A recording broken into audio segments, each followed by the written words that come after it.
嗨，大家好，我是躺平叔，今天是2025年12月19号。这一期我们继续聊聊俄罗斯入侵乌克兰，看一看乌克兰战场上也有什么变化。今天是俄罗斯侵略乌克兰的第1395天，也是乌军进入库尔斯克的第501天。前线总共发生了278次战斗，其中82次在波克罗夫斯克方向，乌军成功在库皮扬茨克、波克罗夫斯克、扎波罗热和赫尔松等多个地区前线取得战果，并削弱了俄军的进攻能力，并且现在越来越多的这个信息证明这个俄军的精锐部队空降第76师，也是它的最重要的一个预备部队刚从后方调到前线，就在波克罗夫斯克遭到乌军的重创，几乎这个丧失战斗能力有网友说这个俄军的第76空降师刚接受完地堡老人的接见，还没过2周就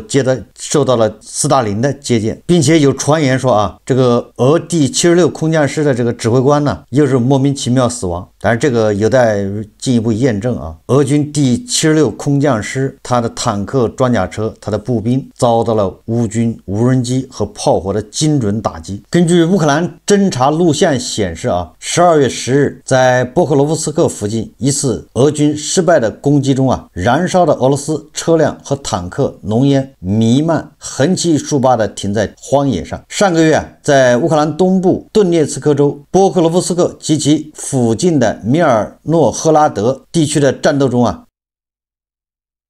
俄军遭受重大伤亡后，俄罗斯中央部队集团召集了其预备队，拥有强大突击力量第76近卫空降师参战。尽管乌克兰军队在波克罗夫斯克和米尔诺赫拉德兵力不足、人数不足，但乌克兰第7快速反应军准备迎接这支俄军增援部队。正面阻击一开始，乌克兰军团就迅速瓦解第76空降师的攻势，冬季的泥泞、地雷、反坦克堆起到了迟滞76师的进攻势头。当76师的先头部队进入伏击圈后，乌克兰军队立即使用远程火炮以及无人机对76师进行了精准的斩杀，过程中杀伤或致残数千名俄罗斯士兵。基辅的乌克兰总参谋部统计了1400名俄军伤亡。12月11日，同一天，乌克兰指挥官叫布罗夫迪，也就是无人机系统指挥官继续对剩下的76师俄军持续的摧毁。布罗夫迪声称，仅他的无人机驾驶员就击毙了505名俄罗斯士兵，这仅仅是12月11日一个上午的战果。他们为顿巴斯准备的主要预备队原本负责夺取扎波罗热的部队，整个第76师一支精锐的空中突击师。布罗夫迪补充道而这正是我们现在要打垮的对象。布罗夫迪预测无人机部队会每天彻底摧毁整整1个营，直到该师被彻底消灭。庞大的76师团可能拥有15个营，所以说这个俄军的这个精锐76空降师遭到重创现在恐怕处在一个丧失战斗力的一个边缘。12月17号，这个乌克兰的总司令谢尔斯基他在第32次乌克兰防务联络小组就拉姆施泰因机制参加这个线上会议的时候，他说乌军近期在波克罗夫斯克周边发动反击，累计收复约72平方公里的控制区。乌军已将俄军赶出库皮扬茨克城外，并控制了该市近90%的区域。第54机械化旅、第10特种用途旅和第81空降突击旅的部队正在谢列布良卡、德罗尼夫卡、斯维亚托、波克罗夫斯克、兹瓦尼夫卡、西维尔斯克和佩列伊兹附近地区进行防御。由于伤亡惨重，面临政治压力以及未能实现既定目标，俄军已增派预备队，据记录约有1500名人员抵达，旨在加强进攻行动。尽管天气恶劣，乌克兰部队首要任务仍然是尽早发现并歼灭敌军，该地区的防御行动仍在进行中。这个乌克兰的国民警卫队第2军团新闻官叫德格加列夫，他在电视台表示他说我们已确保俄罗斯无法将库皮扬斯克作为集结和推进的区域。他补充到俄军很可能计划沿着奥斯基尔河向下推进，切断我们其余部队的退路，但显然他们的计划已经失败了。据他介绍，在清理该市的同时，防御阵地也在筹备中，因为俄罗斯人将从北部突围支援被切断的部队。目前库皮扬斯克的俄罗斯残余部队正试图在公寓和地下室寻找食物，但他们严重缺乏弹药。俄罗斯在该市的后勤补给只能通过无人机空运进行。我们的任务就是追踪并消灭敌人。这个就是乌军在库皮扬斯克的作战情况。那么尽管这个普京、格拉西莫夫一而再再而三的宣布俄军已经拿下了库皮扬斯克和波克罗夫斯克，显然这个被打脸了俄罗斯的国防部长别罗乌索夫又宣称俄军拿下了库皮扬斯克、波克罗夫斯克这是他们轮番出来宣称一次又一次的拿下。但是我们看到的至少是一次又一次他们还在这战斗，说明这个普京确实急了把这个最精锐的部队都派上了，都没能拿下。我记得这个普京给格拉西莫夫的命令是11月15号拿下红军城，后来一看不行，又推迟到12月15号，现在看还得推迟这是在双方战线上目前最重要的波克罗夫斯克和库皮扬斯克那还是在焦灼状态，互相厮杀，那俄军损失惨重那双方对对方的这个纵深的打击，那肯定一天都没有闲根据乌克兰武装部队总参谋部报道，12月17日夜间，乌克兰国防军对俄罗斯的炼油和物流基础设施进行了一系列的综合打击。根据总参谋部消息使用深基武器，就是远程武器打击了库班河畔斯拉维安斯克斯维夫扬斯克炼油厂的基础设施，并且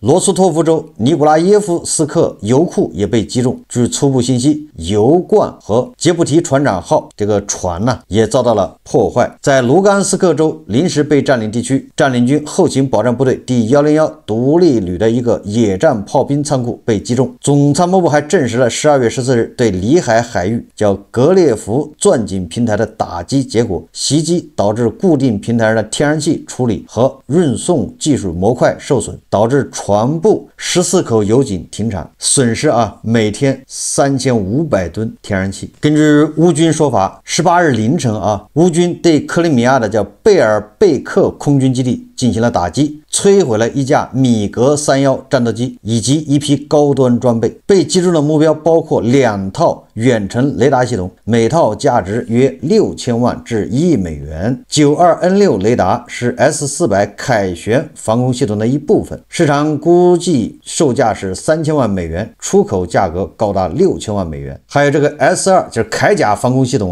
出口价值1900万美元。这个米格31战斗机大概也在5000万美元，所以说这个打击的这是俄军高价值目标这个俄罗斯的比尔格莱德地区的2套俄罗斯 S400导弹发射装置连同弹药一起被摧毁。这次袭击是由乌克兰保卫军第15独立炮兵侦察旅叫黑森林发起的。乌克兰军事情报部门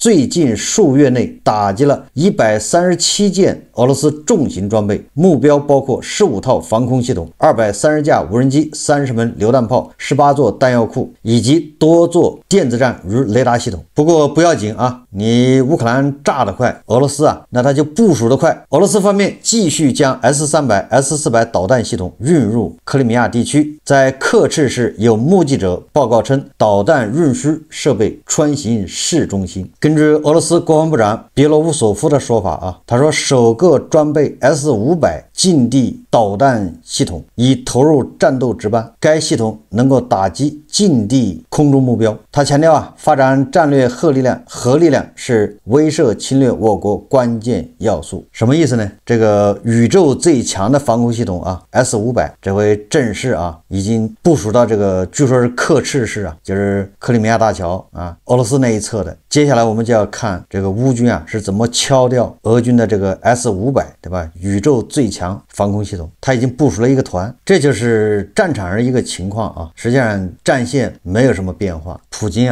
急于宣布俄军拿下红军城和库皮扬斯克，结果一次又一次被打脸，导致前线2位主帅现在下落不明，各种传言四起，说已经死了，对吧？他们一次又一次的欺骗普京啊，确实也是该杀，但要这么杀的话也杀不过来啊，因为俄军在前线从下至上都在撒谎。我们看看外交以及国际援助，这个根据目前的这个反应来看啊，特朗普的这个和谈啊，恐怕要泡汤了。首先啊，这个泽连斯基他在布鲁塞尔他发话啊，他说如果美国总统特朗普啊安全保证没有经过美国国会批准成为法律，他就不会去美国与特朗普进行最后的谈判，并且啊，泽连斯基再次强调乌克兰部队不会离开顿巴斯，并且泽连斯基还再次说啊，他到库皮扬斯克视察影响了谈判。什么意思啊？就是那个美国人维特科夫啊、库什纳他们相信俄罗斯人，对吧，在顿巴斯已经取得了决定性胜利啊，后面就是时间的问题啊，一马平川，把乌军全部赶出顿涅茨克，对吧？你还不如做个人情啊，让乌军老老实实撤出去，对吧？免得咱们费劲。这是普京的这个算盘啊。结果美国特使啊，维特科夫就信了。结果泽连斯基，对吧，去见维特科夫之前，亲自去了一趟库皮扬斯克视察，对吧？带着视频给这个维特科夫看。这个泽连斯基自己说啊，他在库皮扬斯克发表的讲话影响了谈判，也就是改变了维特科夫的看法，也就是俄军虽然一次又一次的坚称拿下了库皮扬斯克，拿下了红军城，实际上都是在欺骗美国人。凭什么把它让给俄军呢？他对美国人和欧洲人都产生了巨大的影响，每个人都对此表示高度赞赏，也赞赏我们士兵坚守库皮扬斯克。但是俄罗斯方面，对吧，气急败坏，加上黄俄啊一遍又一遍的论证，说泽连斯基那个视频啊是库存啊，去年拍的，或者是别的时间拍的啊，这是在这个演播室里面拍的，摆拍的等等啊，就像2022年2月24号那样，对吧？他们一再指出啊，泽连斯基拍的视频都是假的，都是以前的库存，对吧？这是俄式叙事的叫特征啊，一脉相承。这个泽连斯基还说啊，他说美方常称俄罗斯有意结束战争，但俄罗斯方面释放的言论与信号却恰恰相反，军方甚至已下达相关正式指令，也就是普京啊在欺骗特朗普。这个欧洲人呢，在海牙还搞了一个公约，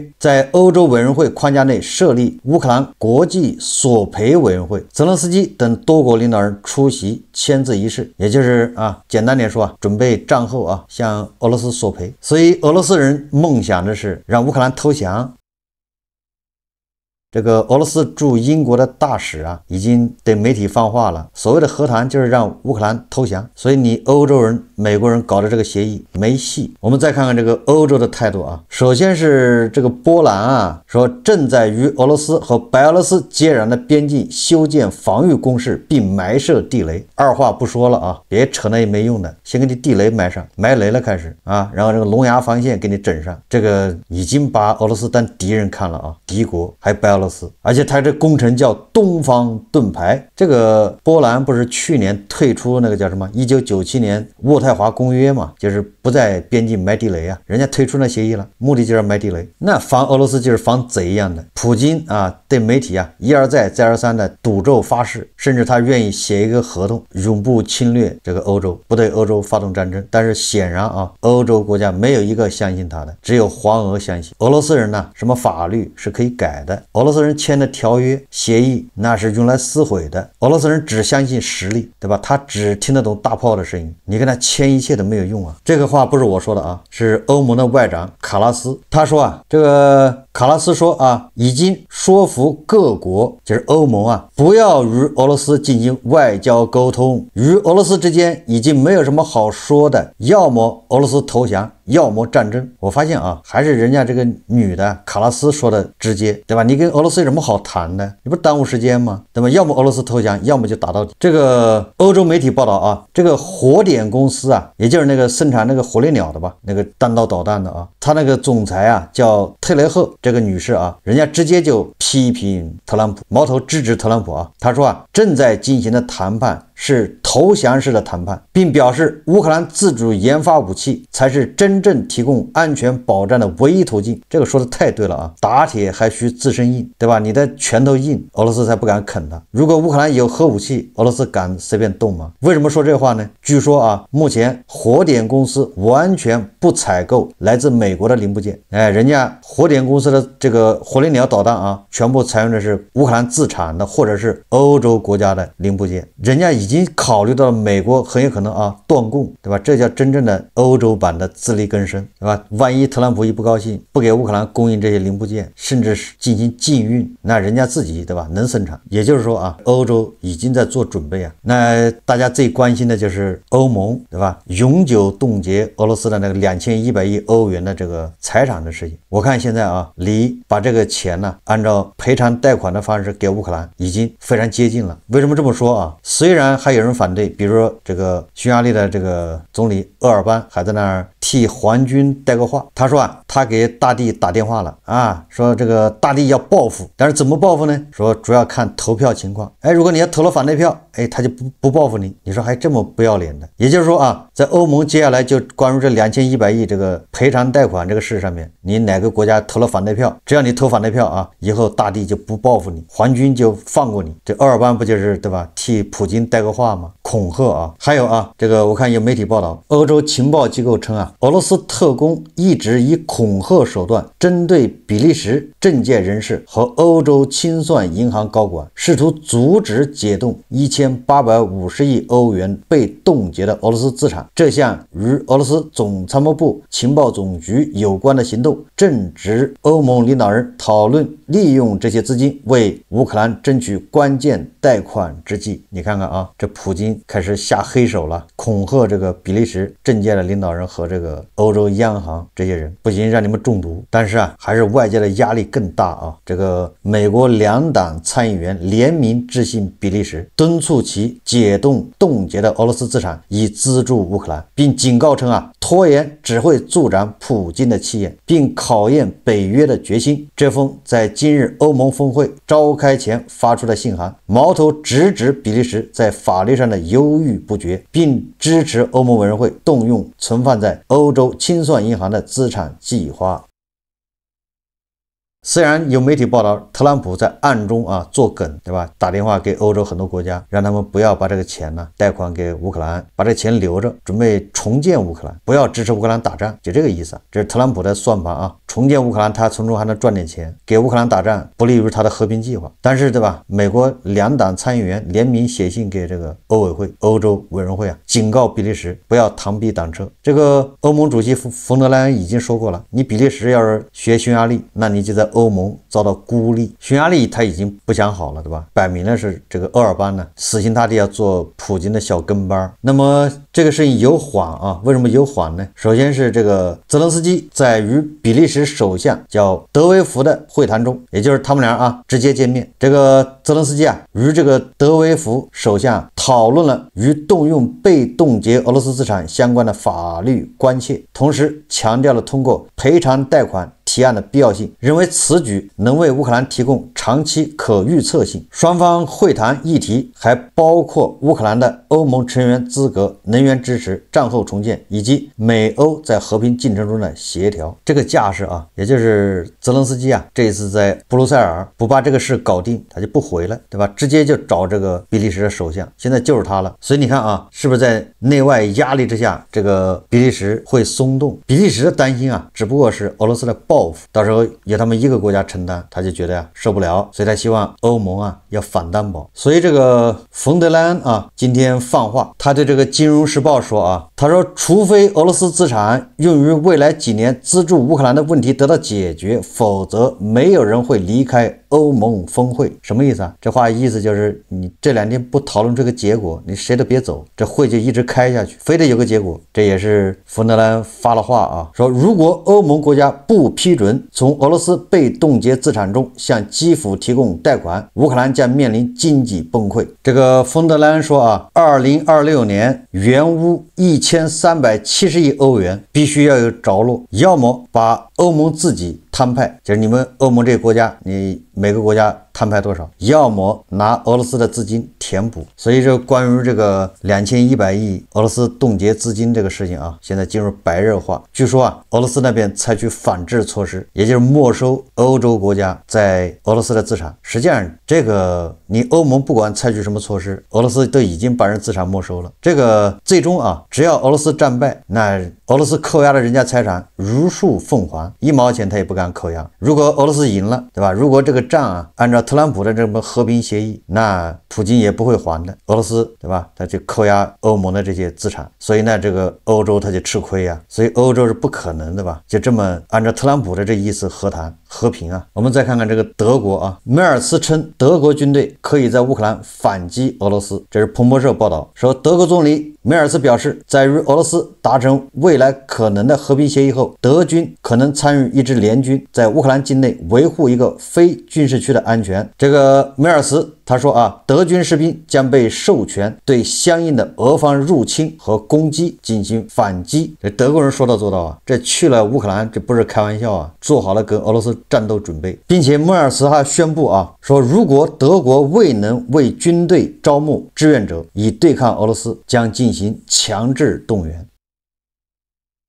这个这么一说啊，德国战车是不是已经开起来了？俄罗斯人对吧？应该听到了德国战车啊轰隆隆的声音了。跟往常一样啊，德国人是说到做到啊，他不是光说不练啊。柏林和乌军签了几个供货协议，价值12亿欧元，为乌军爱国者系统长期供应备件，出资购买价值2亿欧元的乌克兰无人机。火炮项目出资生产200门伯赫丹自行火炮，总成本7.5亿欧元。就是德国不仅给乌军提供武器、军事援助，还给他输血，对吧？一起生产。这是德国。我们再看看英国啊，那英国也是表面啊很平静，下手很狠呐。根据英国媒体报道，英国要求阿布拉莫维奇将切尔西出售所得的25亿英镑移交给乌克兰。英国首相斯塔默表示啊，如果他不这样做，这笔钱将通过法院追回。斯塔默称啊，政府已批准将这笔资金转移到乌克兰，这笔钱目前仍冻结在英国的银行账户中，下一步行动取决于阿布拉莫维奇本人。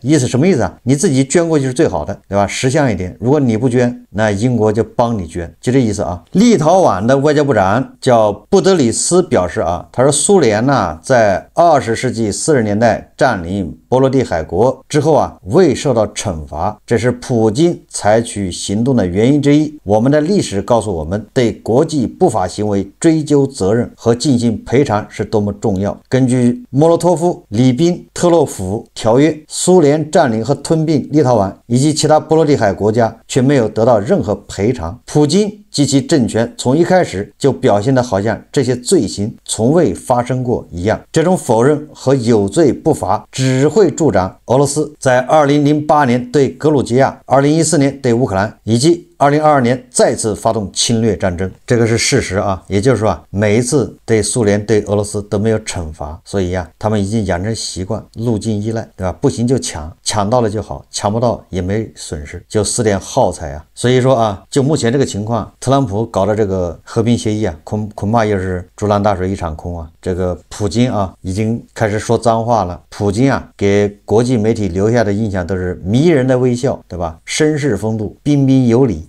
给人感觉啊，实际上你看啊，12月17号，俄罗斯总统普京在俄罗斯国防部部务扩大会议上发表讲话时，称呼欧洲政客为猪崽子，骂人了。开始啊，普京表示，所有人原以为俄罗斯会在短时间内被摧毁，分崩离析，欧洲的猪崽子们和美国前政府沆瀣一气，希望在我国崩溃之际谋利，夺回历史上他们曾失去的东西，并企图报复。如今所有人都已经清楚，所有这些针对俄罗斯的破坏性企图和计划都彻底失败了。这个普京啊，气急败坏啊！为什么骂欧洲呢？就因为本来特朗普答应他的，对吧？去逼乌克兰投降，普京很开心啊。结果特朗普也这么做了，也逼乌克兰投降。结果乌克兰跟欧洲一商量，人家对吧，坚定了啊抵抗到底的决心。所以普京啊一谋没得逞，所以他把这气撒在欧洲政客头上，说欧洲政客是猪崽子。欧洲人和这个拜登政府啊，都盼望俄罗斯被肢解。实际上啊，盼望俄罗斯被肢解的远不止欧洲和美国，对吧？你问一问啊，俄罗斯周边这些国家哪一个不盼望俄罗斯被肢解？黄俄除外，黄俄就不用问了，你要肢解它俄爹，到时候爹太多啊，爹膨胀，一下多出40-50个爹出来，磕头都磕不过来，所以黄俄不愿意啊。剩下的其他国家啊都是愿意的，巴不得啊。但是啊，普京说啊，这些破坏企图和计划彻底失败，这个太早了啊。但是普京也承认啊，他们是为了夺取他们在历史上失去的东西。普京他也承认啊，这他们的领土都是从历史上都是从人家抢来的，人家这会儿要夺回去，这人不否认啊，是吧？这东西是我抢来的，你们现在还想抢回去，怎么行呢？黄俄都不愿意抢回去，对不对？黄俄都能忍，抢的黄俄是最多的。黄俄的头都说了啊，谁要提这个，谁就是该杀。黄俄的头夹头说的吗？谁要提这个俄爹啊，历史上霸占了什么几百万平方公里领土，那都该杀，提都不能提啊。但是小日子的这个仇恨一定要记住啊，要年年讲，月月讲，天天讲，这就是黄俄的逻辑啊，没办法。总之啊，普京跟特朗普两人唱的双簧，恐怕也到了收尾的时候了。好，这期节目啊，咱们就聊到这里，感谢大家收看。如果喜欢我的节目，欢迎订阅转发，也可以在下方留言评论，谢谢大家。